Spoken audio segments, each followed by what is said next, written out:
You wake up. It's morning. You know because your body says so. But the light through the window is wrong. Not storm wrong, not eclipse wrong. The whole sky is the color of wet ash. And when you look up, you can stare directly at the sun. No squinting, no burn, just a pale, dead circle, like someone turned the brightness down on the entire world.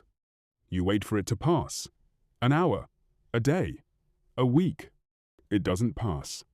This goes on for 18 months. Now imagine you have no satellites, no scientists, no internet to search, why is the sky grey? You have only your neighbors, your priests, and your fear. This actually happened. In the year 536 AD, people across the entire planet looked up and watched their sun die a little. A Roman historian at the time wrote that the sun gave off a feeble light, like the moon, for almost a full year, and he had no idea why.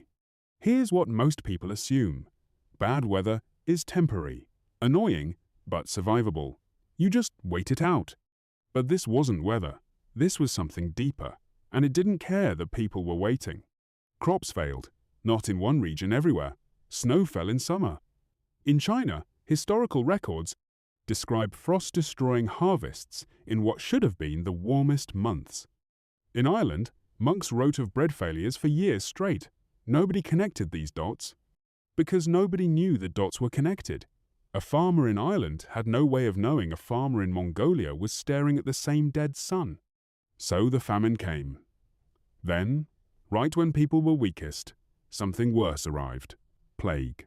Just a few years later, a pandemic tore through the Byzantine Empire, killing so many people that bodies were reportedly stacked in towers, because there was nowhere left to bury them. An empire that was clawing its way back to glory under Justinian. Simply stalled.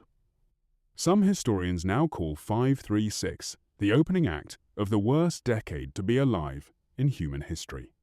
And still, nobody knew why the sun had dimmed. For over 1,000 years, this stayed a mystery, until scientists started drilling into ice deep in Greenland and Antarctica. Buried inside those ice cores was a chemical fingerprint, a spike of sulfur, frozen in time, dated to exactly 536. Tree rings from Scandinavia to South America told the same story. The thinnest, most stunted, growth rings in centuries, all lining up to the same year. Something had punched a hole in the sky. Most researchers now believe it was a massive volcanic eruption, possibly in Iceland, hurling sulfate particles into the upper atmosphere, forming a veil that blocked sunlight across the ground. Entire globe. And it wasn't a single hit. More eruptions followed in 540 and 547, like aftershocks, refusing to let the planet recover. People who had never heard of a volcano, who had no concept of the atmosphere, were living through its consequences and calling it a curse, a punishment, an ending. Here's the part that should unsettle you. None of them ever found out. They didn't get the ice core data. They didn't get the tree rings.